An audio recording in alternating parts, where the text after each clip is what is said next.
Deus tirou Pedro de sua zona de conforto e mudou o seu coração.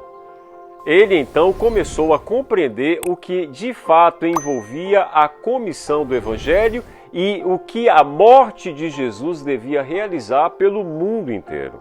Em Atos capítulo 11, verso 19, indica que a igreja foi dispersa até a Fenícia e Chipre, mas não pregavam a mensagem a ninguém que não fosse judeu. Quando os cristãos foram dispersos por causa da perseguição, iam por toda parte pregando a palavra. O tema do nosso guia de estudos da Palavra de Deus hoje é a igreja primitiva e as zonas de conforto. Na igreja primitiva, o que provocou a dispersão dos cristãos para além de sua zona de conforto? Em Atos capítulo 10, que mensagem o Senhor deu a Pedro e como devemos em nossos dias aplicar essa mensagem e esse princípio à obra missionária? Eu gostaria de ler o seu comentário. Comenta aí, compartilha esse estudo com seus amigos e vem comigo!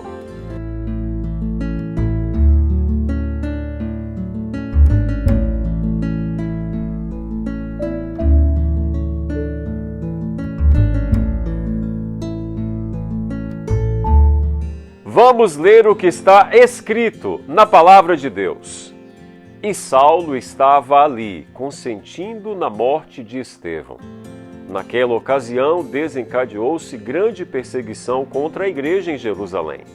Todos, exceto os apóstolos, foram dispersos pelas regiões da Judéia e de Samaria. Alguns homens piedosos sepultaram Estevão e fizeram, por causa dele, grande lamentação.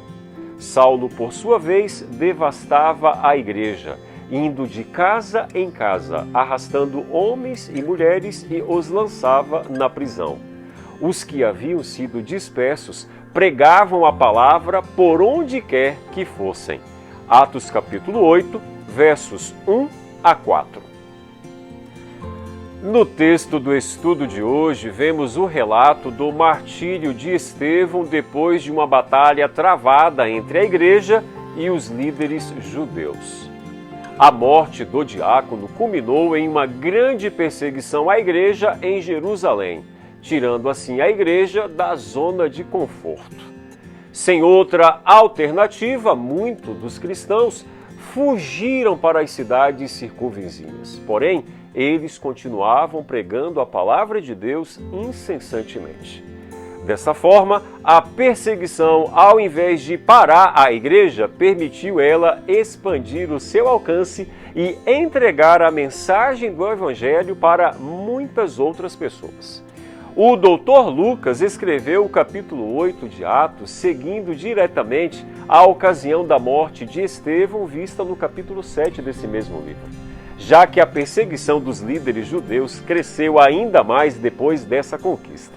Certamente o que aconteceu com Estevão agora era referência do que podia acontecer com qualquer um que falasse e agisse em nome do Senhor Jesus.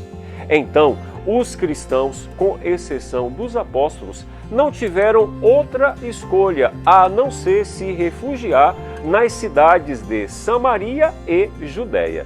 Entretanto, eles continuaram pregando a mensagem do Evangelho e alcançando mais e mais pessoas para o reino de Deus.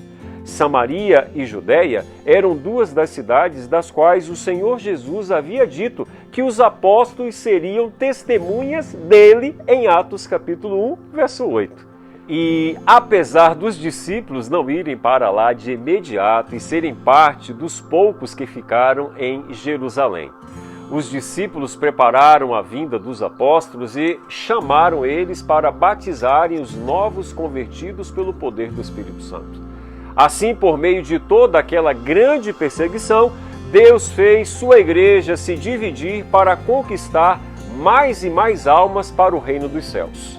Embora fosse difícil para os cristãos entenderem o porquê das mortes e perseguições contra os justos, este cenário fazia parte do plano de Deus para expandir a mensagem do Evangelho para muitos outros lugares. Meu amigo e minha amiga, acredite, às vezes você não vai compreender o porquê de certas situações e por que elas estão acontecendo. Mas é importante lembrar que o cuidado de Deus estará sempre presente em sua vida, a despeito das circunstâncias. Veja que promessa maravilhosa nós encontramos na palavra de Deus. Porque eu sei os planos que eu tenho para você, diz o Senhor. São planos de bem e não de mal, para lhes dar um futuro e uma esperança. Jeremias capítulo 29, verso 11. Tenha um dia abençoado.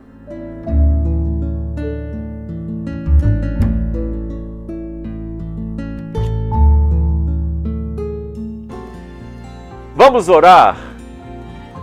Bondoso Deus, a despeito das circunstâncias que nos rodeiam, a despeito das situações que nos marcam, nos ferem e nos frustram, cumpra, bondoso Deus, os teus propósitos em nossa vida e usa-nos como instrumentos poderosos para alargarmos as fronteiras do teu reino aqui nesta terra, até que tenhamos o privilégio de ver Jesus voltar para vir nos buscar.